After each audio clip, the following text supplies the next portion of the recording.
C'est pas une faveur, c'est un droit. Tu as cassé ma maison, tu as pris mon terrain, tu me dis que tu vas me donner un autre terrain. Tu vas m'aider à avoir un autre terrain. Il aurait fallu le faire préalablement. Ça n'a pas été le cas. Citoyens, citoyennes, bonjour.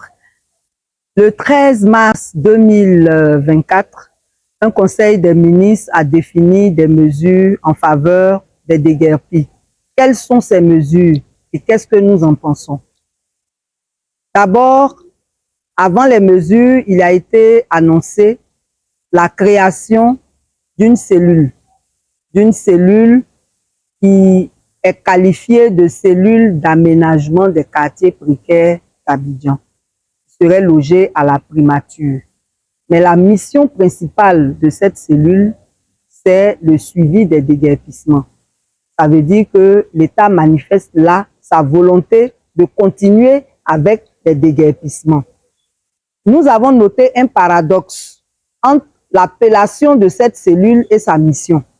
Une cellule d'aménagement suppose que les personnes habitant ces quartiers ne vont pas être déplacées, elles vont rester sur place et ces quartiers seront viabilisés, puisqu'il s'agirait d'aménager ces quartiers précaires. Le déguerpissement n'est pas un aménagement. L'aménagement se conçoit, s'exécute, mais comme un plan. Du coup, nous ne comprenons pas pourquoi une cellule qui a pour mission des déguerpissements s'appelle cellule d'aménagement. La deuxième chose, c'est que la volonté manifeste du gouvernement de continuer avec les déguerpissements est très inquiétante. Parce que comme nous l'avons dit et nous le répétons, il s'agit d'un désastre humanitaire programmé. Déjà, vous voyez combien les gens pleurent ici et là à cause des déguerpissements déjà réalisés. Depuis 2014, plusieurs n'ont pas été indemnisés et de nouvelles victimes viennent s'ajouter en pleine année scolaire. Donc, on a trois types de victimes. On a les habitants des logements, on a les élèves et étudiants, et puis on a les commerçants. Donc, que pensons-nous de ces mesures? La première mesure dit que on octroie une indemnité de logement, de relogement à chaque ménage, à chaque famille. Ça veut dire que chaque famille déguerpie va bénéficier de 250 000 francs pour s'installer quelque part. Le problème, c'est lequel? C'est le problème même de base. C'est qu'il n'y a pas eu de recensement avant de faire ces déguerpissements. Donc, comment on identifie ces familles? Comment on sait que les listes qui seront données pour ces relogements seront les bonnes? C'est pour ça que quand dans une procédure, il y a des biais, il faut les corriger. Pour ce que vous appelez prochain déguerpissement, là, si vous êtes de bonne foi, il aurait fallu que vous fassiez d'abord le recensement des habitants de ces quartiers. Vous recensez les ménages, vous recensez les activités, les équipements, les élèves et tout ça. Ça vous permet de mieux planifier les choses. Malheureusement, ce n'est pas le cas. Et comme ces opérations de déguerpissement portent atteinte au droit au logement, nous sommes en droit de nous plaindre du fait qu'il y a beaucoup de personnes qui seront lésées dans cette opération de relogement parce qu'aucun recensement préalable n'a été fait. La deuxième chose par rapport à cette première mesure, on en avait déjà parlé par ailleurs, c'est l'insuffisance de ce montant. Les personnes ont été déguerpies en détruisant leurs biens. Ce n'est pas seulement les maisons qui ont été détruites. Ils n'ont rien pu récupérer. Donc, quand on leur donne 250 000, c'est vraiment insuffisant. Et ça, nous sommes en train de parler du coût de la vie en Côte d'Ivoire, du coût des logements en Côte d'Ivoire. C'est de ça que nous parlons. C'est insuffisant. Aujourd'hui, à Abidjan, quand vous voulez prendre un logement, on vous demande 2 mois de caution, 2 mois d'avance, 1 mois d'agence. C'est le minimum, 5 mois. Donc, pour 250 000, c'est une maison de 50 000 que vous prenez. Dans quel quartier? Dans le même type de quartier qu'ils sont en train de raser. Ça veut dire que vous êtes ici, on va raser, on va vous donner 250 000, vous allez aller ailleurs, on va raser, on va vous donner 250 000, ainsi de suite. Ça, c'est pas une bonne manière de gouverner. Voilà. Donc ça, c'était pour le premier point. Le second point nous dit que on va accompagner les détenteurs de titres fonciers pour l'acquisition de parcelles en pleine propriété. Ça, franchement, c'est la moindre des choses. C'est pas une faveur, c'est un droit. Tu es venu, tu as cassé ma maison, tu as pris mon terrain, tu me dis que tu vas me donner un autre terrain. Tu vas m'aider à avoir un autre terrain. Il aurait fallu le faire préalablement. Ça n'a pas été le cas. Donc, si tu décides que maintenant tu vas me donner un terrain, c'est tout à fait normal. Mais là aussi, comment cette opération va se faire? Parce que si certains ont pu sauver leur papier, il y a d'autres qui n'ont pas pu sauver leur papier. Parce que quand la machine arrive dans la panique là, les gens ne savent même pas ce qu'il faut prendre, ce qu'il faut laisser, ce qui fait que beaucoup ont laissé leur papier aussi sous les décombres. Comment on fait pour reconstituer tout ça? Conclusion, il aurait mieux valu les recenser avant de les déguerpir. Maintenant, il ne s'agit pas de donner un terrain à ces personnes-là. Il faut qu'ils puissent reconstruire leur maison.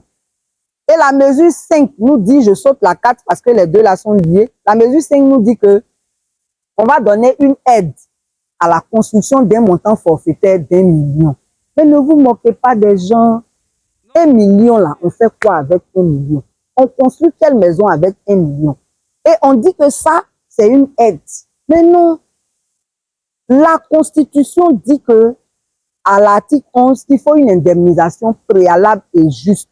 Le préalable là, en français, ça veut dire qu'on devait indemniser les gens avant. Ça n'a pas été fait. Maintenant, on dit que ça doit être juste. Ça veut dire que si ma maison coûte 50 millions actuellement avec le coût des matériaux existants, tu me donnes 50 millions. C'est de ça qu'il s'agit. Donc, quand on dit on va donner 1 million, là, franchement, on fait ou bien on ne fait pas. C'est de ça qu'il s'agit. On fait ou bien on ne fait pas. Et puis, j'espère aussi que pour le point 3, là, afin d'accompagner pour des titres à obtenir des parcelles en pleine propriété, ça sera les mêmes superficies, hein. Si j'avais 500 mètres carrés, vous me donnez mes 500 mètres carrés. Voilà. Donc, la mesure 4 dit que ils vont octroyer des superficies de 75 à 100 mètres carrés en bail amphithéotique à des personnes sur 20 à 25 mois. Les baux amphithéotiques qu'on connaît là, ce sont des baux amphithéotiques de 99 ans. C'est ce qu'on connaît habituellement. Même 99 ans, là, ça arrive. Maintenant, quand on dit 20 à 25 mois, là, ça veut dire quoi? Est-ce que au bout des 20 à 25 mois, la personne aura la pleine propriété de son terrain? Ça, c'est important à savoir. Mais maintenant, de 75 à 100 mètres carrés, là, c'est quel genre de maison on construit dessus? Moi, vous avez cassé ma maison de 4 pièces et puis vous me donnez 75 à 100 mètres carrés. Vous m'indemnisez ou bien vous ne m'indemnisez pas? Franchement. Et si le recensement avait été fait avant, on n'aurait pas tous ces problèmes. Donc vraiment, nous pensons que les gens qui ont perdu leur terrain, là, c'est des terrains qu'ils ont achetés. Donc on n'a pas à venir leur vendre encore à 10 000 francs par mois un autre terrain. On appelle ça une compensation. On appelle ça une compensation. On n'a pas à venir vendre encore. Donc là, la mesure 4, là, elle n'est pas bonne. Non seulement les superficies ne sont pas suffisantes, le bail est trop court, et puis on ne nous dit pas si par la suite, c'est la pleine propriété. On espère avoir l'opportunité de poser toutes les questions pour être bien informé. Voilà, parce que cette semaine, on va envoyer des courriers à qui de droit et on verra si on nous répondra. Mais il y a des précisions à faire. La 5e mesure parle d'un dispositif spécial pour les personnes sans emploi. Là même, c'est un problème qui est grave. C'est très bien de vouloir aider les personnes sans emploi. Mais quand vous n'avez pas fait de recensement avant, comment vous identifiez ces personnes sans emploi? Parce que les personnes qui sont déguerpies là, les gens s'en vont. Quand on casse là, les gens s'en vont. Ceux qui restent là, ils ne sont pas nombreux. Comment on arrive à identifier ces sans-emploi? Et puis, il faut faire la distinction entre les sans-emploi et ceux qui, par votre faute, ont perdu leur activité. C'est là aussi qu'on arrive à la question des commerçants. Parce que les gens prennent des mesures comme s'il n'y avait que des logements. Non. Il y a des gens qui avaient des activités commerciales dans ces quartiers-là. À Gesco-Rivière, ils ont détruit 133 fermes. Il y a des gens qui avaient des boutiques. Il y a des gens qui vendaient à l'étalage. Il y a des petits marchés dans ces quartiers. Donc, il y a même des petites usines de fabrication de ceci ou de cela. Donc là, quand on dit les personnes sans emploi, là, c'est quoi? C'est pour cacher ceux dont vous avez détruit les activités ou bien vous voulez vraiment aider les sans-emploi qui étaient là-bas. Tout ça, c'est des précisions à faire. Donc, ces mesures sont incomplètes. Elles sont insuffisantes et elles ne sont pas réalistes. Il aurait fallu rencontrer les responsables de ces quartiers et ce n'est pas encore tard pour pouvoir parler avec elles, pour définir des mesures qui les aident réellement à retrouver une vie normale. Parce que vous avez mis en mal leur niveau de vie. Vous les avez fait regresser socialement et économiquement. Donc, il faut les ramener au moins au niveau où ils étaient. C'est de ça qu'il s'agit. Donc, vraiment, que Dieu inspire nos dirigeants afin que ces déguerpissements-là s'arrêtent. S'arrêtent le temps de faire le point, le temps de réparer ce qu'il y a à réparer et poursuivre l'opération si c'est vraiment nécessaire en respectant les textes, en respectant les normes. Voilà ce que nous avons à dire dans ce focus. Et nous allons ajouter, parce qu'on a créé la coalition des victimes et des menacés de déguerpissement de Côte d'Ivoire. Donc, dès qu'on vous a fait victime de déguerpissement, contactez-nous, rejoignez-nous pour qu'ensemble, on vous aide à entrer dans vos droits. Si l'État consent au dialogue, on trouvera des compromis. Si l'État ne consent pas au dialogue, on a des avocats, c'est possible de poursuivre l'État. Voilà. Et il y a des gens qui sont dans cette procédure et elle est en bonne voie. Pourvu que vous ayez toutes les preuves de ce que vous possédiez. C'est l'occasion aussi de dire à tous ceux qui sont dans les quartiers menacés de déguerpissement, dès maintenant là, si vous n'avez pas l'argent pour faire l'expertise immobilière de votre bâtiment, prenez au moins des photos sur tous les angles de votre maison, de vos biens, de tout, de sorte que demain, quand vous voulez vous plaindre, au moins, on a des traces, on a des preuves que le bien a existé. En tout cas, Yako, à tous ceux qui sont victimes de l'État lui-même, l'État qui devait protéger, dans le serment que le chef de l'État prête là, il dit qu'il va veiller à ce que les droits et les libertés soient respectés. Malheureusement, c'est l'État lui-même qui bafoue les droits élémentaires des populations. Le droit à la vie. Il y a des gens qui sont morts dedans et qui continuent de mourir. Le droit à l'éducation. Il y a des scolarités qui sont interrompues. Le droit à l'alimentation. Quand les gens sont dans la rue, ils n'ont rien pu sauver là. Ils ont de la peine même à manger.